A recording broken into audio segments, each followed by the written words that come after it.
David, I brought breakfast. The words died in her throat. Her boyfriend was in bed. He wasn't alone. Jessica from accounting looked up first, her eyes going wide. David scrambled to pull the sheets up, his face draining of color. The coffee cup slipped from Anita's hands.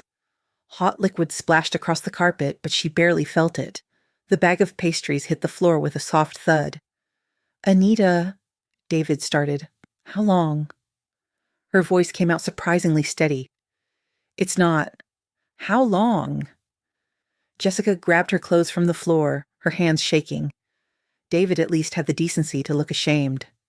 8 months, he finally said. 8 months. Anita did the math in her head. That meant he'd been with Jessica since before her promotion, since before they talked about moving in together, since before she'd extended this Seoul work trip so they could celebrate their 3-year anniversary. Why? The word barely made it past her lips. David stood up, wrapping the sheet around his waist. You're always working, Anita, always focused on the next client, the next deal. Jessica actually has time for me. She makes me feel... Get out. Anita's voice was ice. This is my room, too. Get out. She looked at Jessica, who was frantically pulling on her pants. Both of you. She didn't wait to watch them leave. She walked into the bathroom and locked the door, sliding down against it until she hit the cold tile floor. Only then did she let herself cry. 3 hours later, Anita had cried herself empty. Her phone buzzed for the 10th time. It was Nora calling from Los Angeles. Hello? Girl, finally. I've been calling you all morning. Listen, you're in Seoul, right? Nora, now's not a good time? I know. You're busy with work. But listen, my friend's friend has this cousin, and he's single and fine and also in Seoul, and I already told him about you. I really don't. His name is Min Jun, Nora cut in. He's meeting you at Hanok BBQ at 8 tonight. I already sent you the address. You need this, trust me. Nora, David and I are boring and you need a night out. Come on, it's just dinner. You're in Seoul. When's the next time you'll get this chance? Anita looked at herself in the bathroom mirror. Her eyes were puffy, her makeup smeared. David had spent 8 months lying to her face while sleeping with her colleague. Fine, she heard herself say. One dinner. Yes, that's my girl. He's tall, handsome, serious type. Wear something hot. Anita hung up and stared at her reflection. She pulled out her red dress, the one David said was too much for casual dates. Tonight it was. Perfect. By the time she arrived at Hanok BBQ, she'd had 2 shots of soju from the hotel minibar. Liquid courage. The restaurant was upscale, dimly lit, with private booths lining the walls. She scanned the room looking for someone who matched Nora's vague description. There, in a corner booth. A man in a dark suit sitting alone, his posture radiating authority. Tall, handsome, serious-looking. That had to be Min Jun. The soju and heartbreak made her bold. She walked straight to his table, channeling every ounce of confidence she didn't actually feel. You must be Min Jun, she said, sliding into the booth across from him. Nora told me so much about you. You know what? Let's skip the awkward small talk. Before her courage could fail, before she could think about what she was doing, Anita leaned across the table and kissed him. It was meant to be quick, defiant, proof to herself that she could move on from David. But the moment her lips touched his, the entire restaurant went silent. The man went very still under her kiss. Then his hand came up, gently but firmly pushing her back by the shoulder. His eyes were dark, unreadable, and currently staring at her with an intensity that made her stomach flip. I think, he said slowly, his voice deep and controlled, you have the wrong person. Anita's alcohol-fueled confidence evaporated. She became aware of several things at once. Every single person in the restaurant was staring at them. Multiple men in suits had stood up from their tables, their hands moving toward their waists, and the man in front of her was looking at her like she'd just done something incredibly stupid. Boss, one of the suited men said, approaching quickly. Are you all right? Should we remove her?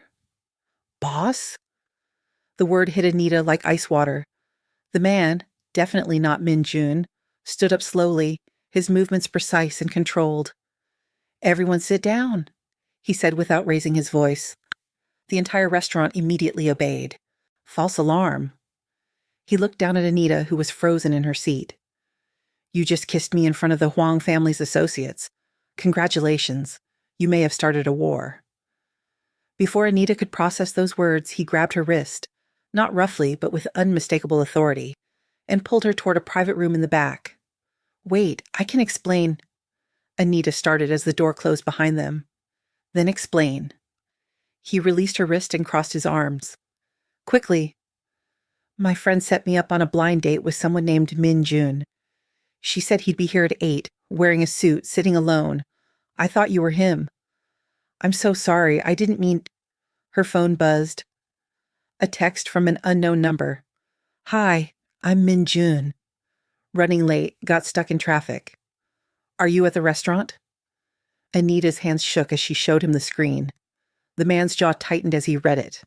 That man, he said, gesturing through the small window in the door toward a cheerful-looking guy who'd just walked in wearing a casual jacket, is 3 tables over. You kissed the wrong person. Horror washed over Anita in waves. Oh my God, I am so sorry. I'll just go explain to everyone that it was a mistake. No. The single word stopped her. That would make this worse. How could it possibly be worse? The man moved to the window, looking out at the restaurant. My name is Kang Ji-hoon. I'm the head of the Kang family, one of Seoul's most powerful organizations. The way he said organizations made it clear he wasn't talking about a business corporation.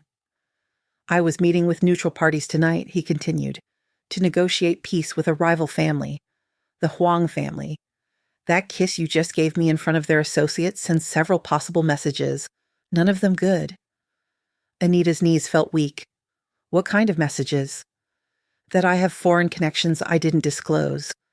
That you're an ally, a plant, or an asset they don't know about. That I was lying about. Coming here alone to negotiate. He turned to face her. They'll investigate you. When they find out you're nobody, no offense, they'll assume I'm weak. That breaks the truce. Or? Anita asked because his tone suggested there was an or. Or they'll think you know something valuable and come after you to find out what. His expression didn't change. The Huang family doesn't forgive perceived slights. The room suddenly felt too small. So what do I do? Ji-hoon studied her for a long moment. How long are you in Seoul? 10 more days. I'm here for work. Can you leave early? Not without raising questions with my company. Anita wrapped her arms around herself. Why? Because I'm about to make you an offer, and I need to know if you can commit to it. He leaned against the wall, somehow making even that look authoritative. You become my girlfriend. Publicly. For the next 2 weeks, until the truce is finalized and signed. Anita stared at him. You're joking. I don't joke about my family's safety, or innocent people getting hurt because of misunderstandings. His eyes didn't leave hers. If you're my woman, the kiss makes sense. You're protected under my name. I look strong and in control, not careless. The truce holds. Everyone wins. And if I say no, then I can't guarantee your safety in Seoul. I'll assign someone to watch you from a distance, but if the Huang family decides you're a threat or a loose end... He didn't finish the sentence. He didn't have to. Anita thought about David, about Jessica, about how this morning she'd thought her biggest problem was a cheating boyfriend. Now she was standing in a private room with an actual Mafia boss who was asking her to be his fake girlfriend. This is insane, she said. I kissed you by accident, and now I have to pretend to date you or potentially get killed by a rival crime family. That's an accurate summary. Anita laughed, a slightly hysterical sound. This is the worst day of my entire life. Something that might have been sympathy flickered across Ji-hoon's face. For what it's worth, you're handling it better than most people would. Is that supposed to make me feel better? It's supposed to help you make a decision. He straightened. I need an answer. Will you do this? Anita looked at the door, then back at him. 10 days. She just had to make it 10 days, and then she could go home and forget this entire nightmare ever happened. Fine, she said. But I have rules. One of Ji-hoon's eyebrows rose slightly. You're in no position to negotiate. I'm also not in the habit of blindly agreeing to things, so either we have rules, or you'll have to find another way to convince the Huang family that kiss meant nothing. For the first time, something like amusement crossed his face. All right, what are your rules? No actual touching unless absolutely necessary for appearances. No staying at your place, and when this is over, we never contact each other again. Ji-hoon considered this. I agree to the last rule. The first two are non-negotiable from my end. Excuse me? If you're my girlfriend, you live with me. The Huang family has eyes everywhere. If you're staying in a hotel, you're vulnerable. He held up a hand when she started to protest. You'll have your own room. I'm not asking you to sleep with me. I'm asking you to stay alive. And the touching? If we're going to sell this relationship, we need to look natural together. That means I'll put my arm around you, hold your hand. Act like we're actually involved. His expression was completely serious. I won't touch you inappropriately, but I will touch you. Can you handle that? Anita's face heated. The kiss had been impulsive, fueled by alcohol and heartbreak. The idea of sustained physical contact with this intimidating stranger made her pulse race for entirely different reasons. Fine, she said again. When do we start? Now. Ji-hoon opened the door. Stay close to me and smile. You're about to meet some very dangerous people. Anita's life is about to take a sharp turn, all because of one reckless mistake. One kiss. The wrong man. And now she's standing at the door of a world she'd never meant to step into. Before we go in there with her, tell me in the comments, do you think Anita should walk away right now, or stay and play along with this dangerous lie? If you're new here, welcome to the channel. We upload Afro-Korean stories about love, class difference, family, and second chances in Seoul. Make sure you subscribe so you don't miss what happens next, because from here on, things get real messy. All right? Let's see what's waiting for her on the other side of that door. The next morning, Anita woke up in a bedroom that cost more than her yearly rent. Floor-to-ceiling windows overlooked the Seoul skyline. The bed was absurdly comfortable, and somewhere in the penthouse, a Mafia boss was probably drinking coffee and planning criminal activities. She groaned and pulled a pillow over her face. Last night had been surreal. Ji-hoon had walked her back into the restaurant, his hand on the small of her back, and introduced her to several terrifying men as his girlfriend. They'd smiled and congratulated them, but Anita had seen the calculation in their eyes. They were assessing her, measuring her, deciding if she was a threat or an asset. The real Min-jun had looked utterly confused when she'd waved apologetically at him on her way out. A knock on the bedroom door made her jump. Miss Anita? A man's voice, polite but gruff. I'm Dae-jung. The boss assigned me as your security. I'll be driving you to work this morning. Security. Right. Because her life was apparently an action movie now. Anita got dressed quickly and found Dae-jung waiting in the living room. He was built like a tank, with a dangerous tattoo across his neck. But when he smiled at her, it was unexpectedly warm. Good morning, he said in careful English. Boss said you like coffee. I made some. Thank you. Anita took the offered cup gratefully. Where's Ji-hoon? Morning meeting. He said to tell you he'll see you tonight. There's a charity gala you both need to attend. A gala? Yes. Many important people will be there, including the Huang family. Dae-jung's expression turned serious. You'll need to look like you're happy to be with the boss. Can you do that? Anita thought about David's face when she'd walked in on him yesterday, about Jessica's guilty expression, about 3 years of her life wasted on someone who'd been lying to her for 8 months. I can do that, she said. The gala that evening was held at one of Seoul's most exclusive hotels. Anita wore a black dress Ji-hoon had somehow acquired in her size. She didn't ask how, and tried not to feel like an imposter. The room was full of people in designer clothes, speaking Korean and laughing like they owned the world. Some of them probably did. Ji-hoon appeared at her side, looking devastating in a tailored suit. He'd barely said 10 words to her when she'd arrived back at the penthouse, just handed her the dress and told her to be ready by 7. Remember, he said quietly as they entered the ballroom, we're a couple. Act natural. How am I supposed to act natural when I don't even know you? Then learn quickly. He placed his hand on her lower back, guiding her into the crowd. The man at 3 o'clock, gray suit. That's Huang Tai-shik, head of the Huang family. Anita tried not to stare. Huang Tai-shik was in his 50s, silver-haired, with the kind of face that probably looked friendly until you crossed him. He was watching them with undisguised interest. "He's coming over," she whispered. "I know." "Smile." "Ji-hoon." Huang Tai-shik's voice was smooth, pleasant. "I didn't know you were seeing anyone. And a foreign girlfriend. How unexpected." "Tai-shik." Ji-hoon's hand tightened slightly on Anita's back. "This is Anita. Anita, this is Huang Tai-shik, an associate." "A pleasure." Tai-shik's eyes lingered on her face just a moment too long. "You must be very special to have caught Ji-hoon's attention. He's usually so focused on business." "I could say the same about him catching mine," Anita said, surprised by how steady her voice sounded. "But sometimes the right person makes you rethink your priorities." Ji-hoon's thumb traced a small circle on her back, approval maybe, or warning. She couldn't tell. "Indeed." Tai-shik's smile didn't reach his eyes. "I hope you're prepared for the complications that come with being involved with someone in our world. It can be dangerous for outsiders." "Anita can handle herself," Ji-hoon said. The warning in his tone was unmistakable. "I'm sure she can." Tai-shik inclined his head. "Enjoy your evening." As he walked away, Anita released a breath she didn't know she'd been holding. "You did well," Ji-hoon said. "He threatened me." "I know. And you're just okay with that?" "No."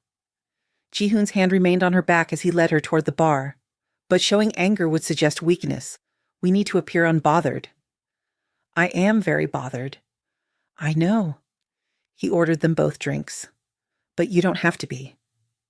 Anita looked at him, really looked at him for the first time since last night. Ji-hoon's face was handsome in a sharp, dangerous way. His eyes missed nothing, but there was something else there too, beneath the cold control. Exhaustion, maybe. Or loneliness. "How old were you?" she asked. "When you took over?" Ji-hoon's expression didn't change, but she felt him tense. 25. My father was killed by a rival family. Not the Huangs," he added, "and they're gone now." "I'm sorry." "Don't be. It was a long time ago." He handed her a glass of wine. "Tell me about your ex." "What?" "You walked into a restaurant, took 4 shots, and then kissed a stranger. That's not the action of someone thinking clearly. What happened?" Anita took a long drink. "My boyfriend cheated on me. I found him in bed with my colleague. He said I was too focused on my career, that she made him feel needed." "He's an idiot." "Maybe.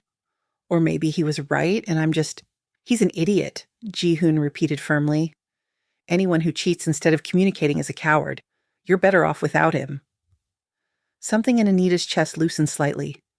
"Thanks." "Don't thank me. I'm just stating facts." He glanced around the room. "Come on. There are more people we need to be seen by." The next week fell into a strange routine. Dae-jung drove Anita to work each morning. She'd spend the day in meetings with her Seoul clients, pretending everything was normal. Then she'd return to Ji-hoon's penthouse, where they'd prepare for whatever public appearance they needed to make that evening. A business dinner with Ji-hoon's inner circle, a walk through Hongdong where they'd inevitably be photographed. A traditional Korean meal where Ji-hoon's associates had grilled her about everything from her family to her intentions. Through it all, Ji-hoon played the part of attentive boyfriend perfectly. He held her hand, pulled out her chair, listened when she spoke like her words actually mattered. It was all fake, Anita reminded herself constantly. All an act for the benefit of dangerous men who needed to believe their relationship was real. But sometimes, late at night when they sat on the penthouse balcony and talked about everything, it didn't feel fake. It felt like maybe they were becoming something close to friends. "Tell me about your sister," Anita said one night, 8 days into their arrangement. Ji-hoon had mentioned Jiwoo in passing during dinner with his associates. "She's in university, Los Angeles, studying art history." Ji-hoon's expression softened. "She doesn't know about the family business. As far as she knows, I'm a boring businessman who made good investments." "You're protecting her." "Someone has to." He looked at Anita. She's the only good thing left from my old life. Before my father died. Before I had to become this. This? He gestured vaguely at himself. Cold. Calculating. Dangerous. All the things you need to be to survive in this world. I don't think you're cold, Anita said quietly. You don't know me. Maybe not. But I've watched you for over a week now. You're careful with your people. Dae-jung would follow you into hell because you got his daughter into a good hospital when she was sick. Min-seok trusts you because you kept your word when everyone else betrayed him. You're not cold, Ji-hoon. You're just careful about who you let see the real you. Ji-hoon stared at her for a long moment. Then he stood abruptly. It's late. You should get some rest. We have the final negotiation dinner tomorrow night. Anita watched him disappear into the penthouse, wondering what she'd said wrong. The final negotiation dinner was held at a private restaurant that Ji-hoon's family owned. Both the Kang and Hwang families would be there, along with neutral mediators to sign the treaty that would officially end hostilities. Anita wore a deep blue dress and tried to calm her nerves. After tomorrow, she'd have 2 more days in Seoul, and then she could go home. Back to her normal life. Back to a world where she didn't have to pretend to be in love with a mafia boss. The thought made her chest ache in a way she didn't want to examine too closely. You look beautiful, Ji-hoon said when she emerged from her room. He was already dressed, looking unfairly handsome in a dark suit. Thank you. Anita smoothed down her dress. Are you nervous? Always, but I don't show it. He offered her his arm. Ready? The dinner was tense from the start. Hwang Tae-sik and his associates sat on one side of the long table. Ji-hoon and his people sat on the other. Anita was next to Ji-hoon, very aware that she was the only woman in the room. The negotiation part happened in Korean. Anita understood none of it, but she could read the body language, the rigid postures, the careful words, the moment when both men finally nodded and signed the papers in front of them. It's done, Ji-hoon murmured to her. The truce is official. Relief flooded through Anita. She'd made it. In 2 days, she could leave. That's when the doors burst open. 3 men she didn't recognize stormed in, guns drawn. Dae-jung and Min-seok immediately moved to protect Ji-hoon, their own weapons appearing. The Hwang family's guards did the same for Tae-sik. Nobody move! One of the intruders shouted in Korean. Ji-hoon's hand shot out, gripping Anita's wrist and pulling her down as gunfire erupted. The world became chaos, shouting, breaking glass, the acrid smell of gunpowder. Anita's ears rang, her heart hammered against her ribs. Then Ji-hoon was pulling her under the table, his body covering hers as the fighting continued above them. Don't move, he said directly into her ear. Don't make a sound. Anita nodded, too terrified to speak. She could feel Ji-hoon's heartbeat against her back, fast but steady. Could feel his breath on her neck. His hand was still around her wrist, holding her like an anchor. The gunfire stopped as suddenly as it started. Voices shouted commands. Someone screamed in pain. Boss, Dae-jung called out. We're clear. Ji-hoon slowly released Anita and crawled out from under the table, pulling her with him. The restaurant was destroyed. 2 of the intruders were on the ground, restrained. The 3rd was dead. One of the Hwang guards was injured, being tended to by his colleagues. Who were they? Ji-hoon demanded. Park family, Min-seok said grimly. They wanted to disrupt the treaty. Thought both families being in one place made us vulnerable. Are they wrong? Tae-sik stood up, brushing glass from his suit. His eyes found Anita, who was still gripping Ji-hoon's hand. Interesting. She didn't run. Because I didn't let her, Ji-hoon said coldly. No. Tae-sik's expression was almost approving. Because she trusts you. That kind of trust isn't faked. He looked at Ji-hoon. The treaty stands, and your woman is safe from my family. I'll make sure everyone knows it. After Tae-sik left with his people, Anita started shaking. The adrenaline was wearing off, leaving her hollow and scared and suddenly very aware that she'd almost died. I need some air, she managed. Ji-hoon led her out to a small garden behind the restaurant. Anita sank onto a bench, her legs finally giving out. I'm sorry, Ji-hoon said, sitting beside her. I should have anticipated. Stop. Anita looked at him. You saved my life. Don't apologize for that. I put you in danger in the first place. No. I kissed you by mistake and got myself into this mess. You tried to keep me safe. Her hands were still shaking. Does this happen a lot? More than I'd like. Ji-hoon gently took her hands in his, steadying them. You were brave in there. I didn't feel brave, Anita said. I felt terrified. That's what brave is, feeling terrified and staying anyway. She looked down at their joined hands.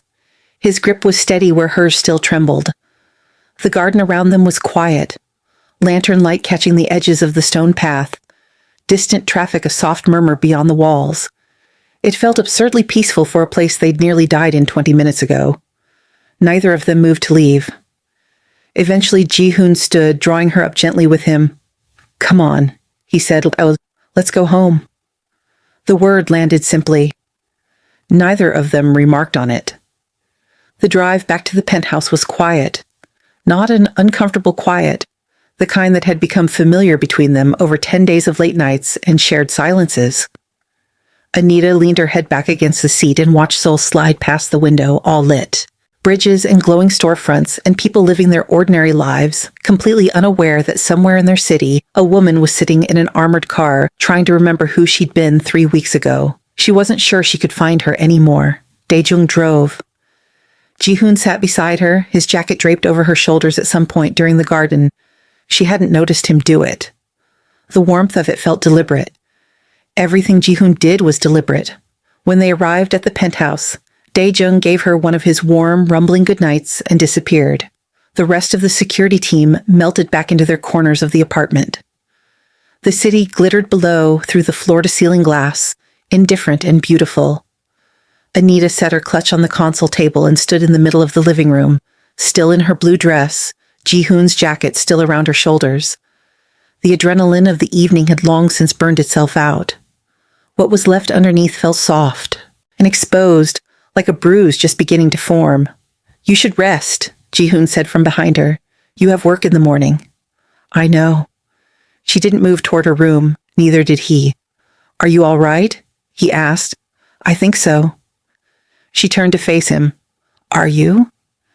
The question seemed to catch him off guard. A small thing, barely visible, the slight pause before he answered. She'd learned to read the small things. I will be, he said. Anita nodded slowly. The space between them was not large. In the low light of the penthouse, with the city burning quietly behind him, Ji-hoon looked like a man who had been carrying something heavy for a very long time and had simply gotten used to the weight of it. She crossed the distance between them without fully deciding to. Her hand came up to his face, tentative and offering more than a demand, and she felt him go still beneath her touch the same way he had that first night in the restaurant. But this time he didn't step back. Time. His hand came up and covered hers. They stayed like that for a moment, just that. Then he closed the remaining space between them and kissed her. It was nothing like the first kiss, that reckless, wine-bright collision of a woman running from her own heartbreak.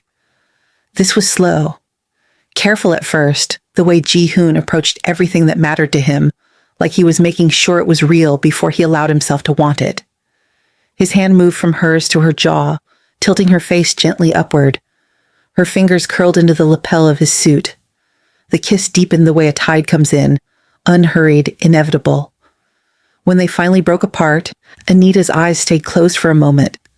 She could feel Ji-hoon's forehead lower to rest against hers, his breath quiet and unsteady in a way she had never heard from him before. The composed, controlled man who ran a criminal empire and signed peace treaties without blinking had unsteady breath. Because of her. She opened her eyes. He was, watching her with an expression that had nothing calculated in it. No performance, no strategy, just him, the underneath version she had told him existed, the one he dismissed so quickly on the balcony that night. Anita. His voice was low, unhurried. The single word carried the full weight of his presence, that quiet authority that filled rooms without effort, that made men sit down at a glance. but softened now, directed entirely at her. He pulled back just enough to look at her properly, his hand still curved along her jaw. "I'd like to offer you a contract," he said. She raised an eyebrow, not like the last one. His thumb traced her cheekbones, slow and deliberate. "This one is simpler. No terms, no timeline, no exit clause written in careful language." His eyes held hers, steady and certain. "Just you, as mine, and me as yours, if you'll have that." The directness of it should have been overwhelming. From anyone else it might have been. But Anita had watched this man. For 10 days, had watched him choose his words like weapons and deploy them only when he meant them absolutely. This was not performance. This was Ji-hoon, stripped of every layer the world had required him to build, asking her something real. She felt the smile before she could stop it. Ji-hoon. Her voice was soft, easy. The kind of calm that comes not from indifference but from certainty, a woman who has found solid ground and recognizes it. She brought her hand back to his face, and he leaned into it slightly, almost without seeming to realize he had. "I don't need a contract to be yours." Something moved through his expression. Relief, maybe. Or the specific kind of peace that arrives when you have braced for something difficult and found it was not difficult at all. He kissed her again, slower this time, like a period at the end of a sentence both of them had been writing for 10 days without knowing it. That night, for the first time since she'd arrived in Seoul, Anita did not sleep in the guest room. She slept in Ji-hoon's room, in his bed, with the city glowing soft beyond the curtains and his steady breathing beside her in the dark. There was nothing urgent about it, nothing to prove, just two people who had stumbled into each other's lives through the most absurd sequence of accidents and found somewhere in the wreckage of it something neither of them had known they were looking for. Anita lay awake a little while after Ji-hoon's breathing had evened out into sleep. She stared at the ceiling and thought about David, the way you think about an old scar, aware of it, no longer afraid of it. She thought about the woman who had walked into a restaurant 10 days ago with liquid courage and a shattered heart, looking for a blind date and finding something else entirely. She thought about the contract that never got written, about not needing one. Outside, Seoul carried on, brilliant and indifferent and alive, and inside, in the quiet of a room that had slowly become something close to familiar, Anita closed her eyes and let herself rest. And that's the story of Ji-hoon and Anita. No contracts, no pretending, just one accidental kiss that changed everything. Now I want to hear from you. Do you believe that the right person can find you even in the most chaotic, unexpected moment of your life? Or was Anita just incredibly lucky? Drop your thoughts in the comments below. If you enjoyed this story, go ahead and hit that like button. It means a lot to the channel. And if you're new here, subscribe and turn on the notification bell because I have more Afro-Korean love stories coming your way, full of drama, tension, second chances, and all the feelings in between. Thanks for watching. I'll see you in the next one.